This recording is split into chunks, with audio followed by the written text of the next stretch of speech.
ماں اگر کسی کھیت میں بیٹھ کے اپلے بھی تھاپ رہی ہو نا، اور وقت کا شیخ الحدیث کسی بہت بڑی مسجد میں بیٹھ کے حدیث بھی پڑھا رہا ہو، اماں وہاں اپلے تھاپ رہی ہے، تو اس محدث وقت بھی جنت اسی ماں کے قدموں کے نیچے، وہیں سے اسے جنت ملے گی۔ یہ نہیں ہو سکتا کہ وہ کہے جنت کہیں اور سے مل جائے گا۔ بے شک وہ بیچاری اپلے تھاپ رہی ہے، گوبر کے ساتھ کام کر رہی ہے۔ میری بات کی سمجھ آ رہی ہے؟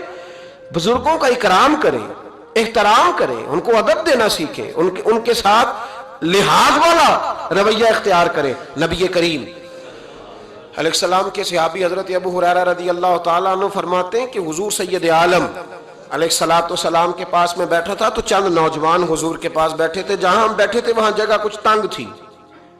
ایک بزرگ آ گئے سفید داڑھی والے، انہوں نے سلام لی، نبی پاک علیہ السلام نے سلام کا جواب دیا تو حضور نے نوجوانوں پہ 2-3 دفعہ نظر ڈالی، وہ بیٹھے رہے، ان کو جگہ نہیں دی، تھوڑے سمٹے نہیں۔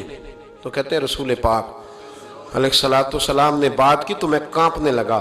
اللہ کے حبیب نے فرمایا من لم یرحم صغیرنا ولم یعکر کبیرنا فلیس منا، فرمایا جس کو چھوٹے پہ شفقت نہیں کرنی آتی اور جس کو بڑے کی عزت نہیں کرنی آتی اس کا تو ہم سے تعلق ہی کوئی نہیں، فلیس منا، وہ ہم میں سے۔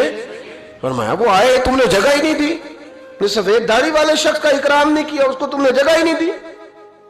اور ہم لوگ یہ سمجھتے ہیں، یہ نوجوان یہ سمجھتے ہیں کہ ہم نے کون سا بوڑھے ہونا ہے، ہم نے کون سا بوڑھے ہونا، ہم نے تو سدا جوان ہی رہنا ہے۔ سنو یہ نوجوان یہ حدیث یاد کر لیں، یہ طبرانی میں موجود ہے۔ میرے نبی کریم علیہ السلام نے فرمایا یہ حدیث یاد کر لینی ہے۔ پڑھیے درود صلی اللہ ہو، پھر کہیے صلی اللہ ہو، چلے تیسری دفعہ بھی پڑھ لیں صلی اللہ ہو۔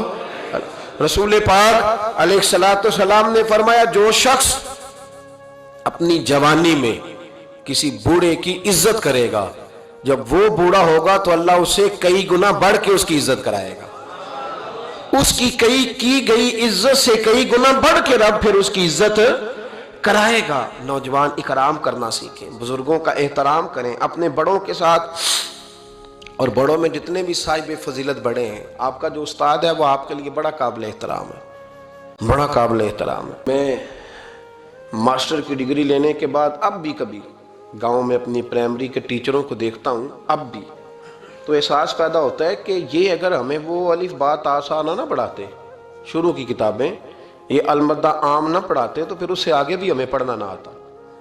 اور اگر آپ کو اللہ تعالیٰ سمجھ دے نا، توفیق دے، تو یہ سمجھیں کہ جو چھوٹا استاد ہوتا ہے اس کی محنت زیادہ ہوتی ہے۔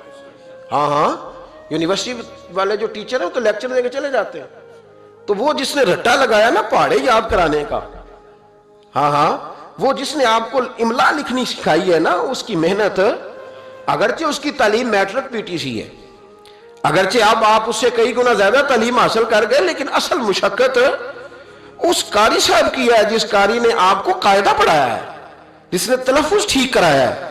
ابتدائی کتابوں کے اساتذہ کی مشقت زیادہ ہوتی ہے۔